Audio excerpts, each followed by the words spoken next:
Today, we're going to talk about Jean Spangler. Hey guys, Victoria Paxton here. Thanks for stopping back by my YouTube channel. How are you people doing? How's everybody? Hey. Now, please tell me I do not look like Davy Jones from the Monkees or Ringo Starr or any of the Beatles. So you're going to hear this in the background. I have no control over it. Stupid ass, bulldozing, jackhammering people started at the crack of dawn this morning with this shit. And I'll just be so glad when this project behind our house is done because I'm ready to hurt somebody. So, okay. Alright guys, like, share, subscribe, all that good stuff. It's free. You know I hate saying this. If you're a real psychic, welcome to my channel. If you're a fake psychic, do yourself a favor. Don't make bogus reading videos on YouTube or anywhere else for that matter. Just get the hell off of YouTube and go be a mom or something, okay? Alright, so here we go, you guys. Everything encompassing this video is my opinion for entertainment purposes only. I have to say that a million times in this video, and you'll see why in a little bit, okay? So, here we go. Ready? Jean Elizabeth Spangler was born on September 2nd, 1923 in Seattle, Washington. Jean attended high school in Los Angeles, California. She began her career in film in 1948, appearing as a dancer in several uncredited roles, including in Walter Lang's When My Baby Smiles at Me in 1948, the comedy Chicken Every Sunday in 1949, and the musical drama Young Man with a Horn in 1950. I've actually seen that one. I have, y'all. Okay, so here we go. Okay, you guys. It's been a rough morning, y'all. It's early in the morning still here, and it's been so damn hot. And this room is so hot, it doesn't matter how much we crank the AC. It's like hot as Hades in here. So I'm like, okay, I gotta get up and do my videos at dark 100, the crack of dawn. Because if I don't, I'm gonna die. I'm gonna literally melt in front of YouTube land. I'm gonna melt. Okay, so sorry. Sorry, guys. On Friday, October 7th, 1949, Spangler left her home in Los Angeles around 5 p.m. She left her daughter with Sophie, who was her brother Edward's wife, and said that she was meeting Benner to discuss a late child support payment. So that was the father of her daughter. After that, she was going to work on a night shoot for a film. 2 hours after leaving, Spangler called home and spoke with Sophie as well as her daughter. She told Sophie she would have to work the full 8 hours and would probably not return home that evening. At the time, Spangler's mother, Florence, was out of town visiting family in Louisville, Kentucky. The following morning, October 8th, Sophie went to the police and filed a missing persons report when Spangler failed to return home. Though Spangler had told her sister-in-law that she was going to work on a film set after she met with Benner, police checked with studios and the Screen Extras Guild and found no records indicating she had worked that night. A saleswoman at the farmer's market only a few blocks from Spangler's home recalled seeing her browsing around 6 p.m. and noted that she appeared to be waiting for someone. This was the last known sighting of Spangler. Police questioned Benner about her statement to Sophie, and she was going to meet him about his child support payments. He claimed that he had not seen his former wife for several weeks. His new wife, Lynn Lasky Benner, to whom he had been married for only a month, corroborated his story. On October 9th, 1949, Spangler's purse was found near the Ferndale entrance of Griffith Park in Los Angeles, approximately 5.5 miles from her home. Both of the straps on one side of the purse were torn loose, as if it had been ripped from her arm. 60 police officers and over 100 volunteers searched the 4,107 acres natural terrain park, but no other clues were found. There was no money in the purse. Sophie said that Spangler had no money when she left the house the evening of her disappearance, which, how would your sister-in-law know that? I don't know. Sorry. So the police ruled out robbery as a motive. There was a note in the purse addressed to a Kirk, which read, "Kirk, can't wait any longer, going to see Dr. Scott. It will work best this way while my mother is away." The note ended in a comma. Neither Kirk nor Dr. Scott could be located, and neither Spangler's family nor her friends knew anyone by those names. When Spangler's mother, Florence, returned to Los Angeles, she told police that someone named Kirk had picked up Jean at her house twice, but stayed in his car and did not come in. The plot thickens, y'all. Do y'all know who Kirk is? Police questioned every doctor with the last name Scott in Los Angeles, but none of them had a patient with the last name Spangler or Benner, her married name. Spangler once had been involved with an abusive man she called Scotty, but her lawyer said she had not seen him since 1945. Griffith Park was searched over the following week by over 200 volunteers and law enforcement.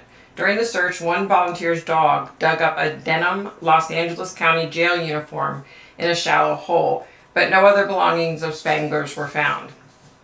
At the time she disappeared, Spangler had recently completed filming a bit part in a film, Young Man with a Horn, starring Kirk Douglas. This led to public speculation that he was the Kirk mentioned in the note found in her purse. Upon reading about the discovery of the note, Douglas himself called the police and denied that he knew Spangler. Later, when interviewed via telephone by the head of the investigative team, Douglas admitted that he had talked and kidded with her a bit on set. So he'd been lying since way back, y'all. This is nothing new. But that he had never spent time with her outside of the film production. On October 12th, Douglas gave a formal press statement in which he said, "I told Detective Chief Thad Brown that I didn't remember the girl or the name until a friend recalled it was she who worked as an extra in a scene with me in my picture, Young Man with the Horn. Then I recalled that she was a tall girl in a green dress. I talked and kidded with her a bit on the set, but I never saw her before or after that and have never been out with her." Spangler's girlfriends told police that she was 3 months pregnant when she disappeared, and that she had talked about having, you can't say the word, sorry, like unaliving the poor little baby, which at the time was illegal. Witnesses who frequented the same nightclubs and bars as Spangler told police they had heard of a former medical student known as Doc, who performed for money, but police could not locate him nor prove that he existed. The theory that Spangler disappeared under circumstances related to a botched baby die thing attempt was investigated by the Los Angeles Police Department.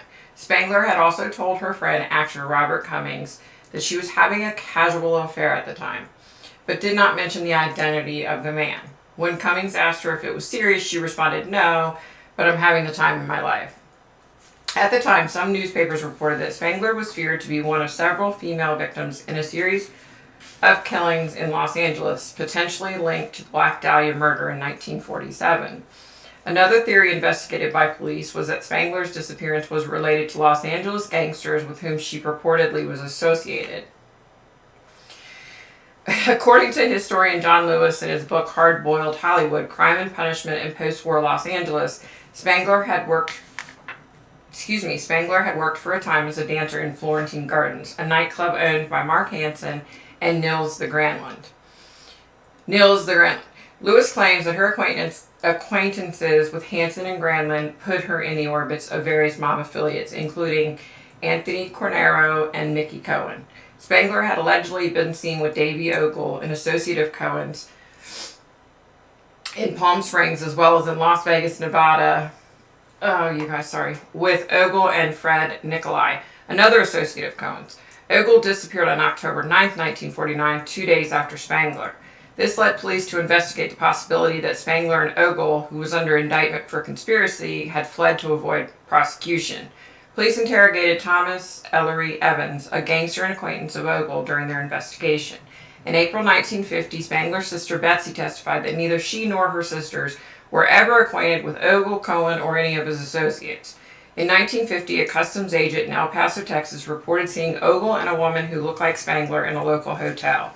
The hotel clerk identified Spangler from a photograph, but neither Ogle nor Spangler's names appeared in the hotel registry. Y'all, it's already so damn hot in here. Sorry, I'm melting. Can you tell? Can you see that I'm melting? Like my hair is like soaking wet underneath. Shortly after Spangler disappeared, custody of her and Benner's daughter, Christina, was temporarily awarded to Benner on October 27, 1949. The following year, a custody battle ensued between Benner and Florence, to whom he denied visitation with Christine. Benner denied a court order that he permitted Spangler's mother to visit the child.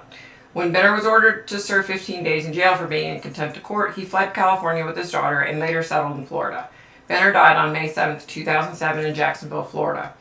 The LAPD continued the search and circulated Spangler's picture for several years in an unsuccessful attempt to find her or any reliable leads. Columnist Luella Parsons offered a $1,000 reward for information concerning Spangler's disappearance or location.